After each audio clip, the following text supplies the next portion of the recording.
I mean, the guy's a difference maker. I'll tell you what the most impressive aspect of A.J. Brown's game is after the catch, when he gets the ball.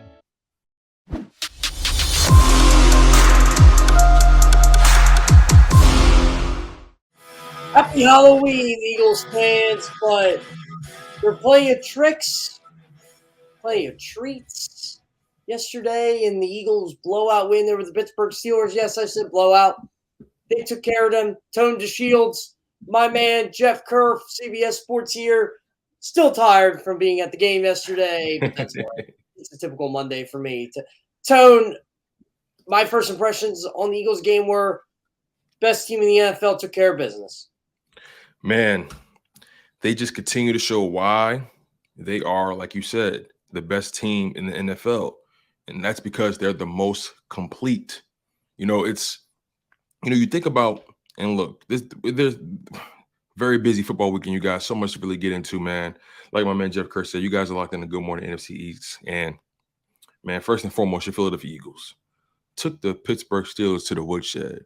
The Steelers tried to make it interesting earlier on, but for the most part, the talent shined through and just the execution just overshadowed anything the Pittsburgh Steelers were trying to do. And I'm curious to know, Jeff, what were some of your instant observations from the game? Well, first off, Jalen Hurts is an MVP candidate, if not the MVP, through what? Where are we? 8 weeks in? Jalen Hurts, I don't want to hear a damn word about this guy. A bad word, I should say.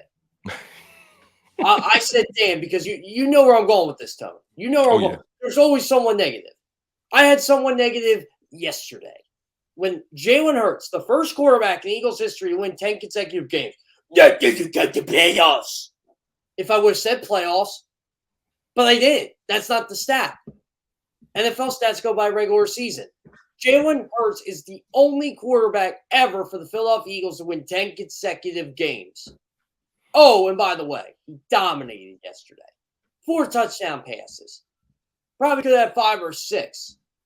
A.J. Brown, 3 touchdowns.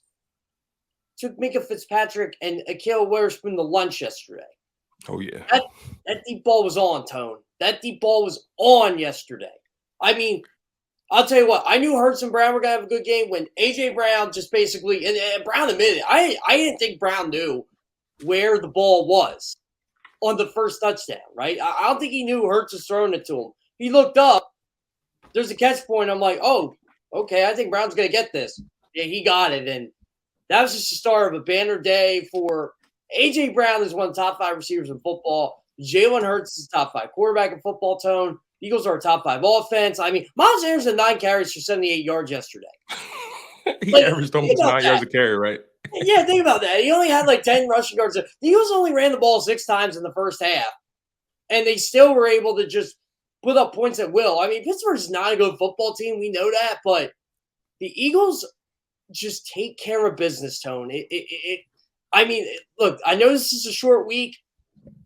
They were coming off a bye. You didn't really know how they were going to react, but, man, I think yesterday was their best game of the season. Really? This game was kind of familiar in terms of, like, I guess the way they got the job done, and that was through the air. It kind of reminded me of the Minnesota Vikings game. But this game didn't have that fluky interception at the end, right? So, but man, you pretty much nailed everything. Jalen Hurts, 19 for 28, completed 68% of his passes, 285 yards, averaged 10 yards an attempt, 4 passing touchdowns, 140.6 passer rating. A.J. Brown, 6 receptions, 156 yards, 3 TDs. It would have been awesome to see Devontae Smith get involved a little bit more, and they tried. I mean, he had 8 targets, but it just seemed like things weren't really connecting. And what's so fascinating about this is, in no way, shape, or form is this a shot at Smitty. But I need fans to hear me. A.J. Brown looks like a true number 1. There are guys who are just really talented. They're good at what they do. And, they have the potential to be a number 1. I just think it's a different ball game between A.J. Brown and Devontae Smith. And I really think it's really the size portion, the strength of it, the physicality part of it. Because, A.J. Brown just does things that Smitty only wish he could do. But Smitty is such a pure route runner. He'll break you down, with the technique and so on and so forth. And AJ Brown just has so much physicality, so much awareness to lean on. Both guys are great in their own right. But I'm curious, what's your perspective on just AJ Brown being a true number one? Because people had their questions if he can translate his success from Tennessee to Philadelphia, or if he can exceed what he's done in Tennessee and Philly. And so far, he's exceeded everything that he's done in his career. I mean, AJ Brown's the Eagles' best wide receiver since Terrell Owens.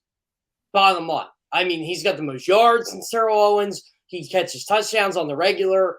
I mean, the guy's a difference maker. I'll tell you what the most impressive aspect of AJ Brown's game is after the catch, when he gets the ball. He had a chance to, that last play where he got the shoestring tackle by Minka Fitzpatrick, I thought it was a touchdown. I really did. I did too. He should have had 4 of them. No, yeah. I'll tell you what. I can't say how many AJ Brown said he should have had yesterday. That's off the record, but he was feeling it yesterday. I'll tell you what. He felt there were a couple missed touchdowns. He should have had. That's just the game he had yesterday. But what he does after the catch, I mean, he is a true number one. He is. He's one of the top 5 receivers. It's crazy. He's having such a great year, and it's overshadowed by what Tyreek Hill is doing down in Miami. But it's AJ Brown all day long. Like, AJ Brown is a red zone weapon, and the Eagles only ran one play in the red zone yesterday. Oh, by the way, they scored. So shout out to Zach Pascal. Yeah, actually, that was Miles Sanders. Oh, that was Miles Sanders' run. My apologies. Zach Pascal's touchdown was like 30 yards or something like that, right? 30. Yeah. Pascal had a touchdown yesterday. Yeah. So, but man, AJ Brown just opens up so much for this offense. Like, I think yesterday was kind of Zach Pascal's day to eat some food on that table. He was wide open on both his catch. Like, AJ Brown and Zach Pascal were joking, like, because Pascal probably could have scored on his second catch and he got caught. So that's how wide open Zach Pascal was. Dallas Goedert was open a bunch yesterday. What's the connection with Devonta Smith there, Tone? It didn't have to be, honestly. I just think sometimes Devonta Smith sets things up for AJ Brown. Like, we know Devonta Smith's a one because he showed that in the Commanders game. There are going to be games where he's going to get his. But yesterday, it was just AJ Brown's day. He had the mismatch all day long against Akell Witherspoon. And maybe Devonta Smith stayed Thursday, Tone, because Houston secondary, outside of Derek Stingley, we got our old buddy Steven Nelson playing against the Eagles. It could be the same old person. That's a good point. And, it could be Devontae's there. Like you said, they do a good job of spreading the wealth around. And that's the most special thing about this offense. Anybody can go off. At any point, anybody can just take you to the woodshed. There's too many guys that you have to account for. But I want to dissect some of these touchdowns between Jalen Hurts and AJ Brown, or just the touchdowns in general. Like we said, Jalen Hurts had 4 touchdown passes, but they weren't just your dink and dunk touchdown passes. He was delivering the pill. Let's talk about touchdown number 1. It was a 39-yard touchdown pass, and you said AJ Brown kind of lost the ball in the air. Can you take us through what you saw on that touchdown pass? I mean, I kind of did earlier. I'll be honest. Like, so when I was watching the play, and Brown kind of described this, I actually thought Hurts was going Smith, right? But I'm watching Brown. And then you just see Hurts kind of looks this way and then kind of just throws up. I'm like, right. Ooh, okay. Like, AJ Brown single coverage.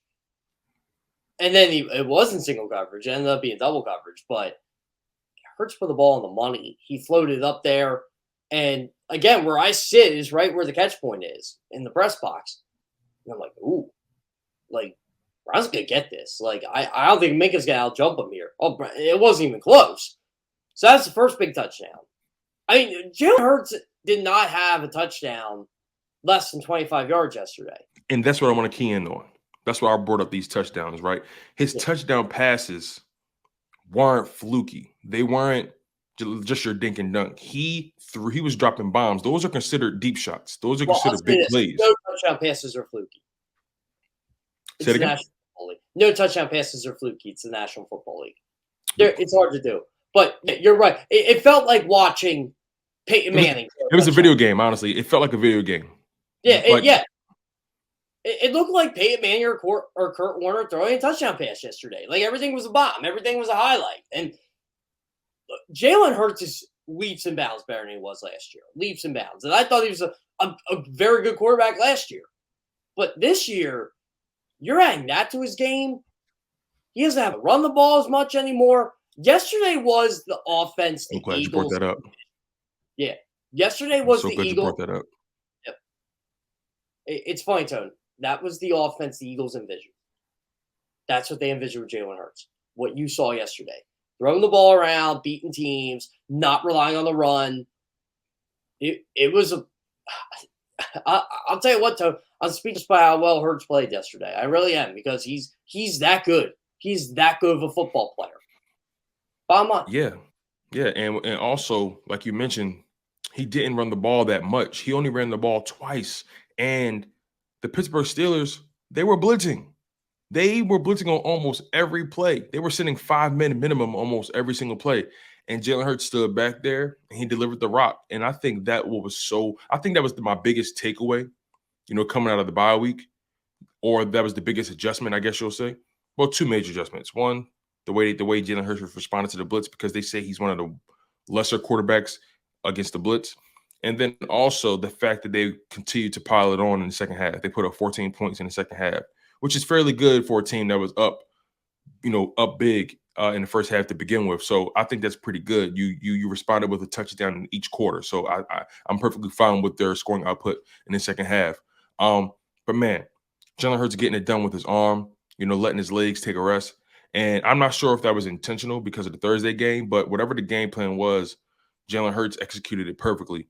And it's so funny. You like you mentioned earlier, these people have their opinions, their quips about Jalen Hurts' game, the narrative, right? And it still blows my damn mind, because I'm like, every time you guys say something to bring up a weakness, he shows you that it's not a weakness anymore.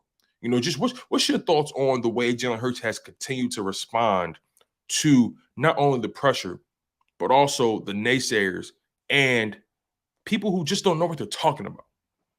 I don't think Jalen Hurts knows he has any naysayers, because he doesn't go on the Rat Poison website. It's weird. He don't go on there. He has to hear things. I'm sorry. I find it hard to believe he hears nothing, Jeff. Oh, I'm sure he sees it. I don't think he responds to it. It's one of those. He's one of those guys. He's in the lab. He's putting in the work. AJ Brown's the same way. I think that's why the connection there is so strong. The friendship is so strong. Tone, they're a hungry football team. Like they're 7-0, and they don't act like a 7-0 football team. Oh, we missed this, or we know we could be better here. Like they seem pretty content with how they played yesterday, and you could tell there's still so much left to accomplish for them. They know that, and they know they got to keep the foot on the gas pedal, even though they have a 2-game lead over the Cowboys and the Giants. And technically it's 3 over the Cowboys because they beat them. They're not satisfied. They want to go in there and they want to beat every single team that's on their schedule. It's 1-0 every week for this football team. And I'll tell you, I got to give a shout out to the defense yesterday too. 18 pressures in Robert Quinn's debut. Quinn played 20 snaps, had 2 pressures. I'll tell you what, Quinn, he's a very low-key, mild-mannered, humble guy. I got to talk to him for the first time yesterday. Man, he loves being here. He loves being here. Yeah, like he had that smile on his face, like, man, I'm a part of this. Like, this is gonna be awesome. Wait till I get going. He's like, wow. He's like, wow. This is what football actually looks like. Huh? He's still going to win double team yesterday, Tony. He got double teamed again yesterday. You're worried about double teaming Robert Quinn. That you just let Josh Sweat up kick 3 quarterback kicks, and you let Javon Hargrave get 2 sacks. That was such a weird game yesterday, Tone, in terms of like you weren't really paying attention to much the Steelers were doing because everything just kind of felt empty. It's like the empty calories thing. Because it's funny you say that. They dominated time of possession, but that was because the Eagles were just scoring so efficiently. They were just striking. And it was almost like watching the Pittsburgh Steelers, like they were struggling to figure it out, as the game went on. Like their only touchdown pass came from a Chase Claypool left-handed touchdown. Just it was so strange. I didn't even see that. It was left-handed. It was left-handed. Okay, because he rolled to his left. Yep, he rolled to his left, and it was left-handed toss. Yeah. And, So it was cool to watch, but you just saw a team that just that just got outclassed. You worked the defense. I know the team had a good amount of pressures, but let me ask you this, because this is something I kept hearing from Derek Gunn down at Ocean Casino at the JAKIB Sports pregame, halftime show, and the Poly League Hockey postgame. This is what I kept hearing from those guys behind the scenes when we were all watching the game together in the green room. Even though there were pressures, that got there, and I think they had 6 sacks on the day. That 4-man rush, does it concern you a little bit? Because it sure concerns Seth Joyner and Derek Gunn. I mean, how did it concern them? There are ways it concerns them. So, from what I was able to see as well, there are just times where that 4-man rush just doesn't get home or doesn't seem as effective. I saw Kenny Pickett; he had a plethora of clean pockets to deliver the rock from, if you ask me. So, at moments it seems like the 4-man rush, more than at moments, but it just seems like the 4-man rush struggles. So, I'm curious to know what's your perspective on that narrative. Yeah, I mean, Pickett had time to throw a couple times yesterday, but again, I think a lot of that is part of the Eagles' defensive scheme more than the pass rush. Like they're not blitzing; they don't have to blitz. I look at it as when they play a bad offensive. Maybe they're looking at it as when they play a better offensive line, because Steelers' offensive line sucks. I'm just gonna come out clean. Their offensive line is one of the worst in football. That's why Kenny Pickett gets drilled all the time. That's why Najee Harris can't run. That's why their offense is the way it is. Like everybody wants to blame Matt Canada, but really their offensive line is just god awful. So I can see where they're coming from in that aspect. But when they face a good offensive line, they've showed they can dial it up a bit. And I think they don't open the chest box. They're not showing their full bag of tricks. I mean, it was their first game with Robert Quinn. They're trying to get him in the rotation. I mean, Hassan Reddick can still get after the passer. That's true. I look at this. He had a violent sack yesterday. Yeah, violent. Exactly. I look at it this way, Tony. I see the concern, but it's hard to be when you look at the numbers. Just the numbers. They're top 10 in the league in pressures. They're top 10 in the league in sacks. They're doing something right. That's true. That's true. The numbers don't lie. I'm not disagreeing with them because, again, if I was in the room with them, I probably would be saying the same thing. I criticize them during the game. I'm always like that. I'm like, yeah, okay. Like, I still think the Eagles need a third safety. I really do. Kayvon Wallace, sorry, it just doesn't get it done for me. But watching them overall, I think the pass rush is they're a top 10 unit in the NFL. I mean, they're significantly better than last year. And they're deep. Like, if you stop them on the edge, they're going to beat you on the interior. Now, I will say this. However long Jordan Davis is out, that's going to be a mighty problem. Big problem. Yeah. Before we get Mike Gill up here, can you talk about that Jordan Davis injury and just what the ramifications could be, not just how long he'll be gone, but also the impact it may have on the field? Well, I mean, Milton Williams and Marlon I can never pronounce it. Marlon Tuipulotu. Tuipulotu. Thank you. It's Tuipulotu. I studied that, by the way. I've been mastering that ever since we drafted him. Marlon Tuipulotu. Yep.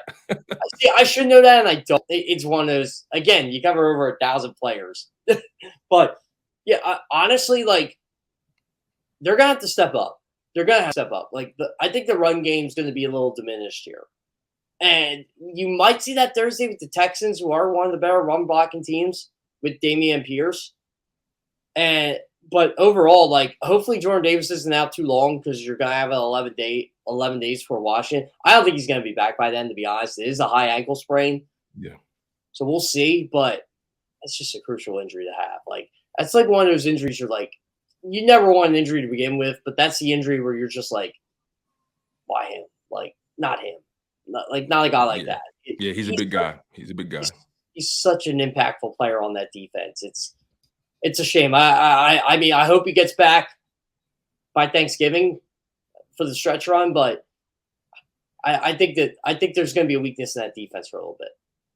Yeah, most definitely. You guys are locked in on Good Morning NFC East. He's Jeff Kerr, the main man with the plan, and I'm his supporting cast, Tone DeShields II. Make sure you guys continue to smash that like button. Get out of here. I'm making Hey, listen, man, you're the headliner. I'm just trying to make sure you look pretty, Jeff. That's all. But look, you guys are locked in. Oh. Just throw me the ball and watch what I do it for Tone. Oh, okay. Talk that talk, Jeff. You guys are locked in on Good Morning NFC East. Next up, we have our guy, the main man from 97.3 ESPN, the Sports Bash, Mike Gilliam's Island. You guys are locked in on Good Morning NFC East. He's Jeff Kerr. I'm Tony DeShields II. Keep it locked, you guys.